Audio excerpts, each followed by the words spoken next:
So Don, the race season has started and everyone wants to know how's that been going for you?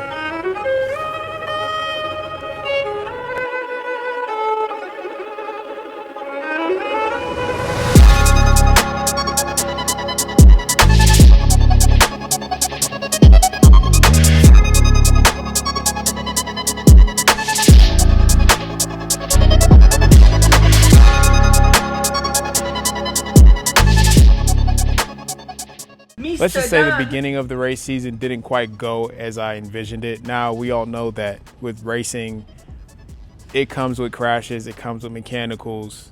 We know what it all comes with, but never would I have imagined that it would come just back to back like that. Just say my situational awareness has been tested this year. I've become very, very aware of like what's going on around me, body language, how guys handle their bikes. And I have been there too when I first started racing, but now at a certain experience level of being in enough races, I've been able to kind of read and understand what's going on around me to have some type of awareness. But let's talk about some of these crashes and then let's talk about what I gained from it, because I really did gain a lot. If you see my previous posts, I had a race at the Swamp Classics, which wasn't quite my favorite. A lot going on there. I caught a flat, which, I mean, that happens, but nor did I expect gravel roads to be in a road race. And in the final lap right before the finish, there was a crash on the crit course. And I ended up hitting a spectator trying to avoid the crash. And I did sustain some injuries there, and it was a little bit of a tough healing process, trying to get back. Imagine like jamming your finger.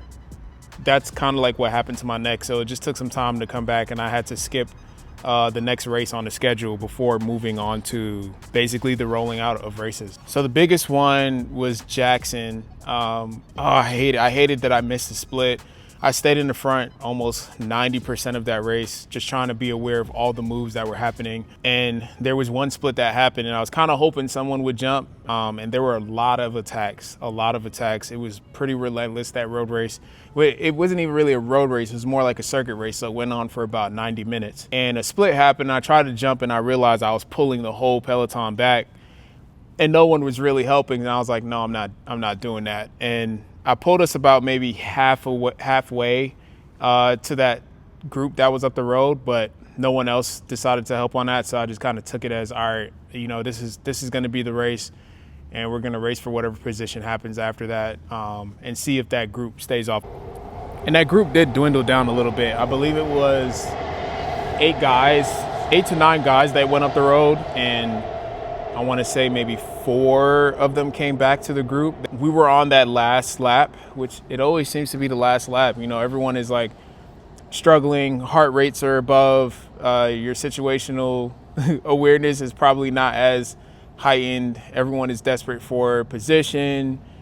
Guys are tired. I don't know what happened up the road, but it was right when I was getting ready to kind of move up to position myself for whatever the field sprint was going to be.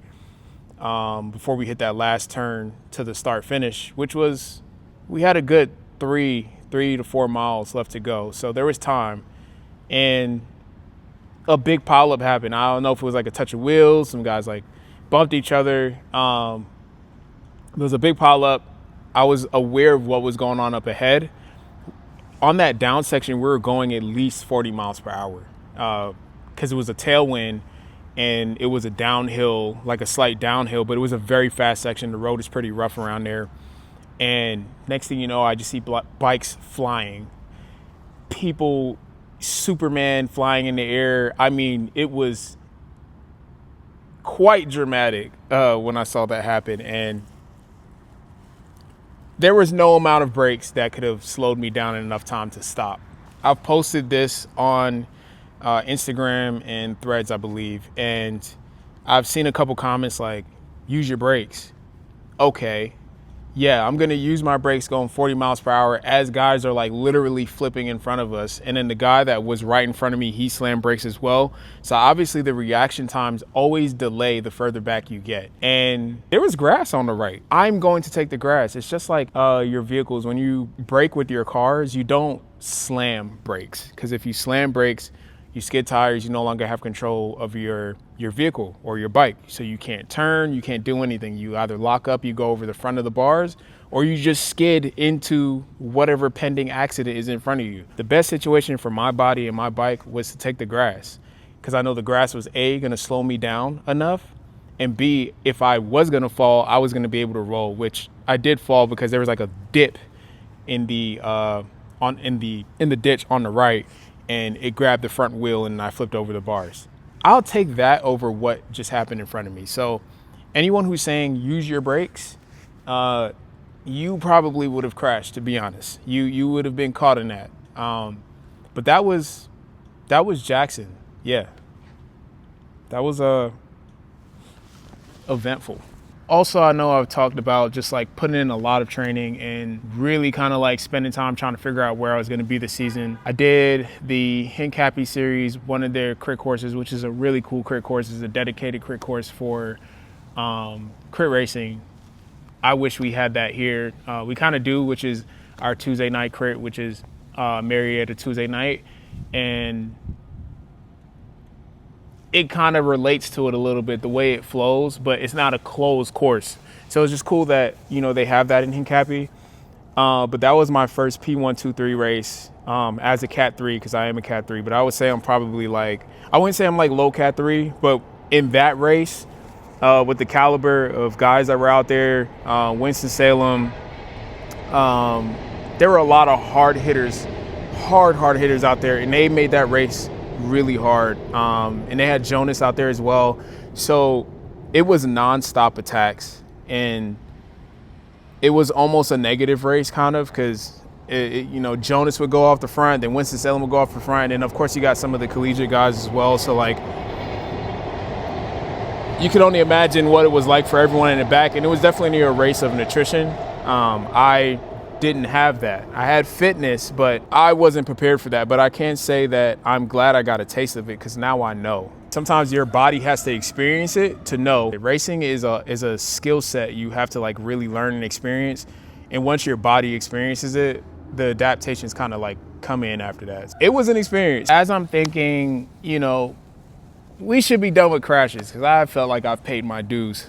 We had, I believe, was it the first night or the second night? It was the second night. A couple riders went down first. They were further up the road. A rider chopped. Well, chopped is a tough word, because you have to protect your front wheel. So it's kind of there's a catch-22 there. But a rider decided to go up the road and cut off another rider, and the result was an accident. And then after that, one of my good friends, my teammate, Mike, he also went down. The rider in front of him took the corners a little bit sharper than anticipated, and he went down right beside me, and I had to avoid that. And I was just kind of like, man, what is up with all these crashes? Seeing a lot of, interesting stuff. And I can say too, you don't forget how to handle your bike, but when you're doing things at speed, your body has to almost remember it. And that's kind of what we lose during the off season and winter training. You don't get to turn your bike at 30 miles per hour, whether that's a left or right turns, whatever you prefer. So things were happening, but it didn't stop there. The weekend after this, a rider went down in turn number 1 of MTNC. And when I read the Strava comments from him, he said that his front tire blew out. So he lost his front wheel and he went down. And I believe there's only a rider in front of me. Now, at that point, this is to all of my commenters that talk about use your brakes. This was a good time to use my brakes, because A, there was nowhere else to go, and B, we were only going 23 to 25 miles per hour. And so I was able to straighten up my bike, grab brakes, not lock them up. That's important. You definitely don't want to lock up your brakes, especially disc brakes. You will go over the front or high side, whatever. But because of that, I just went ahead and straightened up my bike so I didn't slide.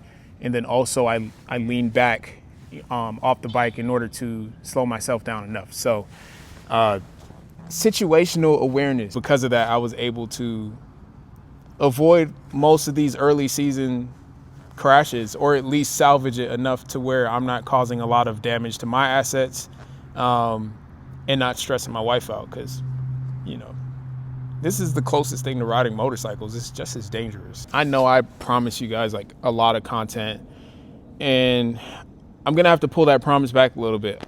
I have to be honest, life has been lifing. And right now I'm at a point where if I can film and get stuff out to you guys when I can, that's where I'm at right now. And I just have to be honest with myself. Between training, because that's really important to me, because I really want to have some good results going into next year, to be closer to a Cat 2. And that takes up a lot of time. Obviously, being a content creator, it looks like your life is one way. With cycling in general, you see me ride all the time, but that doesn't mean that I don't work. That doesn't mean I'm not a husband. That doesn't mean I have a house full of 2 dogs. That doesn't mean that other things are going on. Life is still going on. So with that, if you can support me and everything that y'all do, smack that line, man. It really helps the channel out and helps the channel move to the top. And a lot of you always come up to me, hey Don, I love the videos, and it really makes me feel good when y'all do that. When I see you guys in public on a bike anywhere. So I really appreciate all of my supporters and subscribers. So go try and get this video out today, or you might be seeing this on Friday. Anyway, man, I appreciate y'all watching. Mr. Don the Cyclist. See you on the next one.